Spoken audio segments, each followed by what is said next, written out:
Hey, welcome back to the channel. I'm Lauren, you're watching the Valentines, where we cover all things homegrown and homemade. And if you're catching this video, you've caught me in the middle of filming several videos about soap making. Most of what I do here on this channel is I film videos of things that I make which are sold at my farmer's market business, which I've had for 5 years now. So definitely subscribe if you're interested in that type of thing, because I just made another batch that I just filmed, and I'm hoping to film several more batches today and get those out to you guys. So today I am right now going to be making 2 loaves of Eucalyptus Mint Soap, which is a top seller of mine. I've made a video about it in the past, but I thought that a really helpful thing to do would be to also talk about where I get my different ingredients from and the suppliers that I get them from. So as I go about making this soap, I'm gonna clue you guys in on where I've gotten everything as I'm making it. Sound good? So first up, I'm gonna talk about my additives, because if you're a soap maker yourself, you know that things tend to move kind of fast when saponification gets started. So I'm gonna go ahead and talk about the additives, and then we're gonna whip this batch together. So I've got my lye and my oils ready, but first up I'll talk about additive number 1, and this is going to be my essential oil blend. I already have it portioned out here in a mason jar. Today I'm using 2 oils, eucalyptus and mint. They're blended at a ratio of 50-50. Always use eocalc.com to calculate the appropriate safe usage rates of essential oils. And these oils I have gotten from Bulk Apothecary, and see they come in these really secure aluminum jars with like a big tamper-proof top. These are 16-ounce jars. I do buy them in those quantities, although some of my goals are some soap makers buy them in much larger quantities, which I always find inspiring. So Bulk Apothecary is where I get some of my essential oils. I also get essential oils from Brambleberry at times. And though I have never tried them myself, New Directions Aromatics is a company that I see suggested very often in my soap making groups that I'm in on Facebook. So I've always had good quality.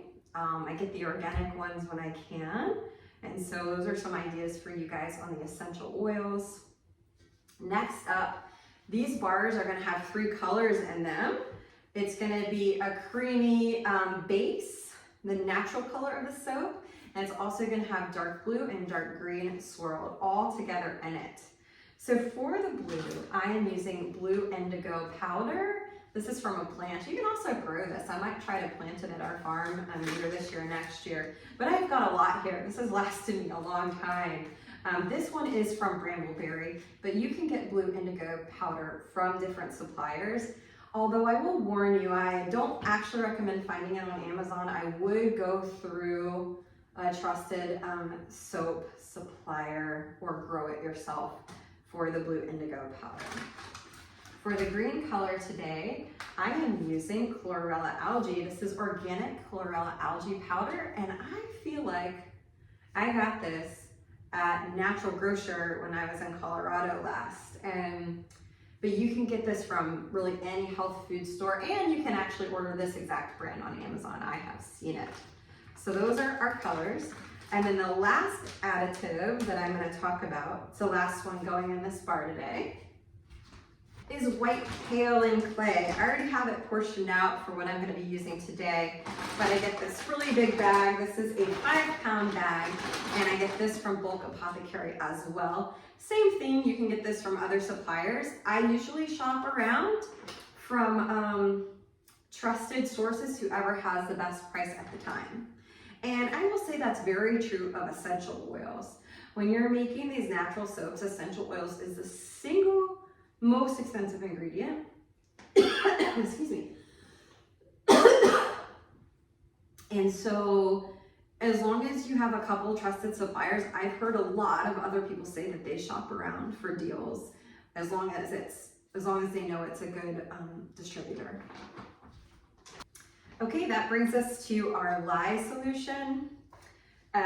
This is the lye that I use, sodium hydroxide from Bell Chemical. I get this on Amazon because they have a like 5-pack that is a pretty good deal. I will try to link that if I remember. It works for the quantities that I'm buying.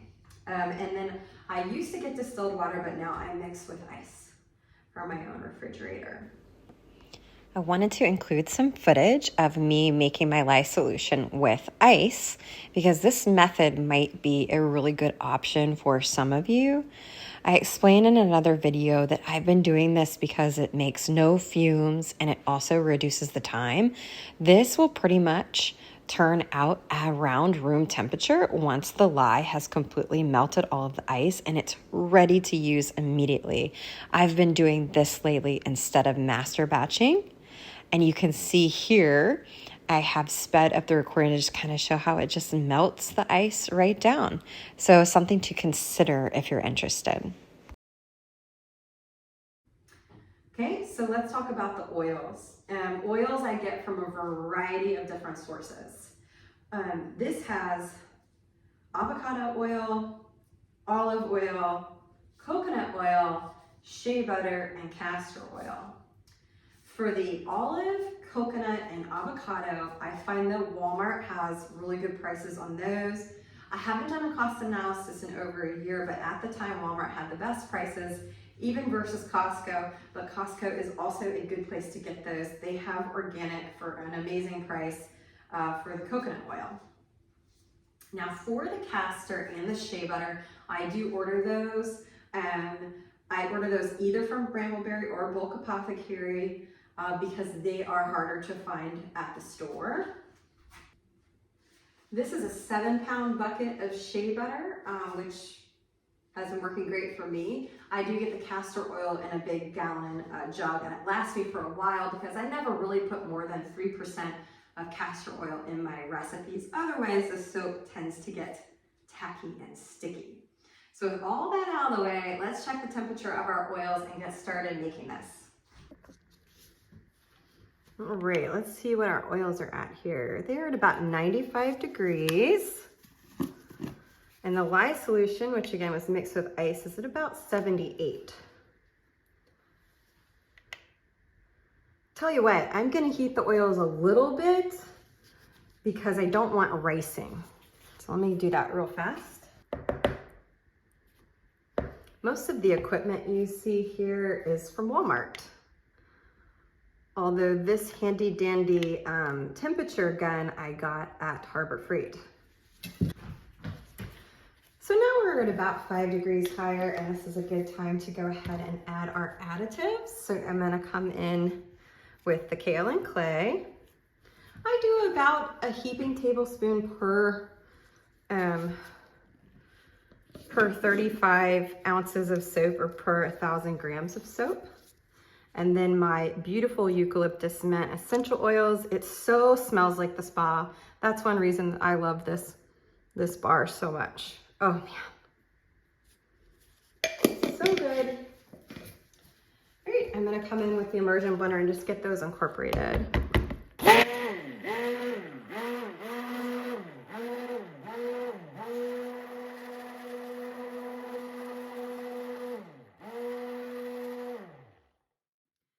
So I'm swirling 3 colors here today, so hopefully I can work fast enough while I film.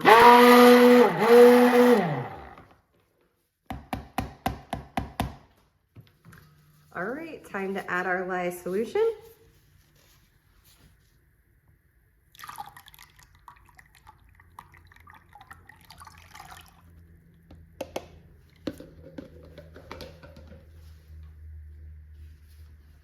And I just want to gently blend it to get to the lightest trace possible.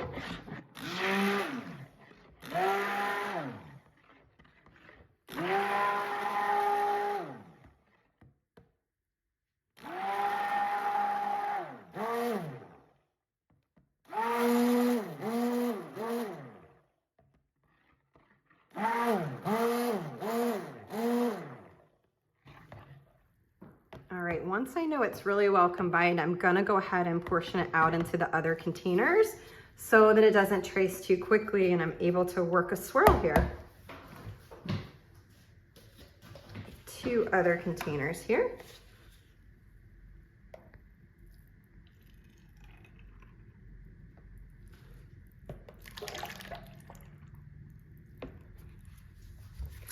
All right, here we go with adding our colors.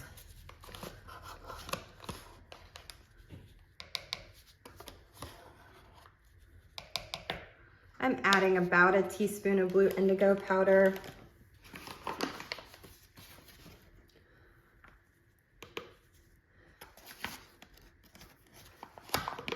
And about twice that for the chlorella because it does tend to fade faster.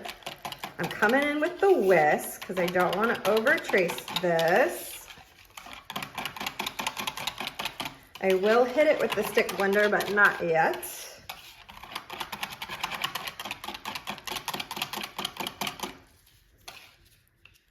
It's a pretty dark color. Sometimes the indigo powder looks green at first, but it does mellow out. All right. And this green looks so dark at first, but it mellows out too. And that's why I'm using, yeah, quite a lot of each.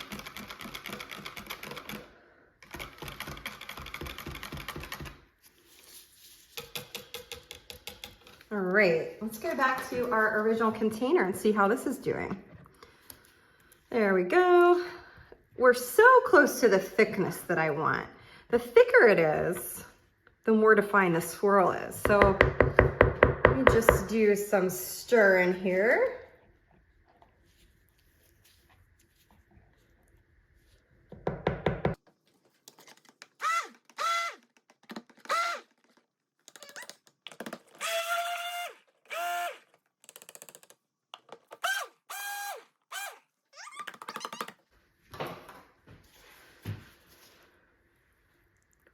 I like to pour just directly back into the bowl. This is like the in the pot swirl.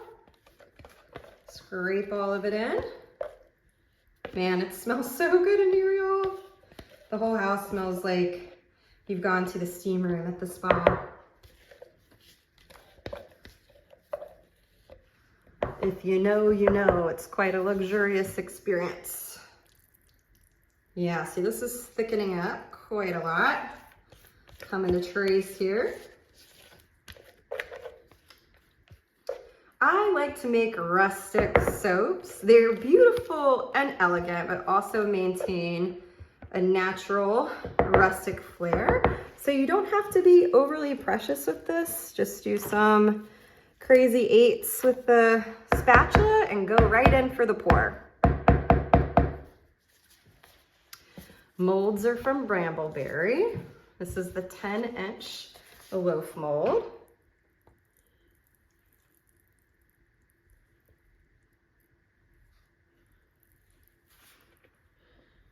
Just try to get it as evenly distributed as possible.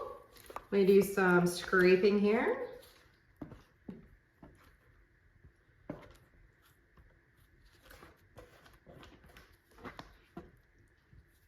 All right. Let me tamp these down before I scrape any more, see how even we are. That's pretty good. Pretty darn good. The swirls are gonna be even more vivid when I show you guys the cut coming up in the next clip, so stick around for that. It's gonna be really beautiful. Sorry about blocking the camera with my bowl. I don't really have another good angle to do that at. But I try not to do it often. So these are setting up pretty good already. So I think they're ready to texture. I'm glad I blended it a little longer. So let me get a spoon to texture and we'll be doing it. I like to use just any spoon to texture.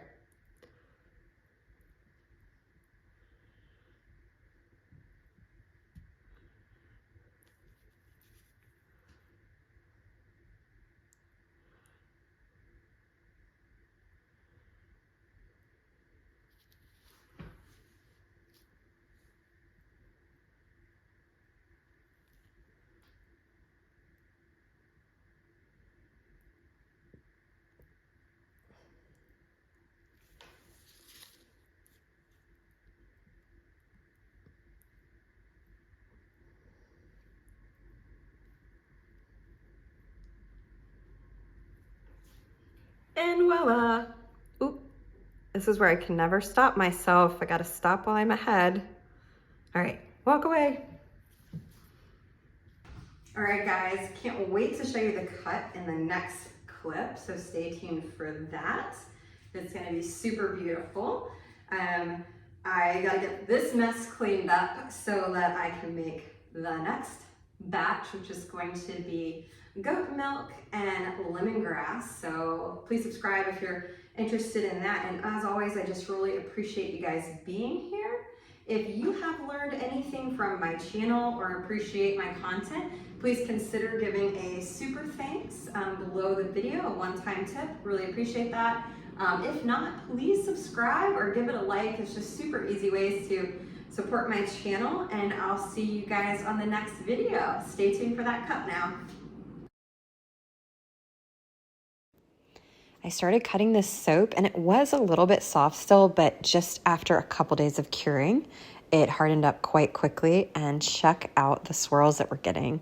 You can see that the colors of the blue and green are a lot lighter than they originally looked in the bowl when we were mixing the batter. Look how pretty. I love this one. It looks like the earth.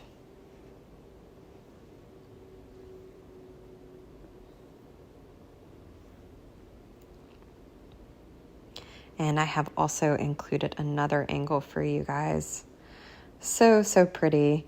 I'm so glad I decided to make 2 loaves of this because it's been a top seller of mine for a long time.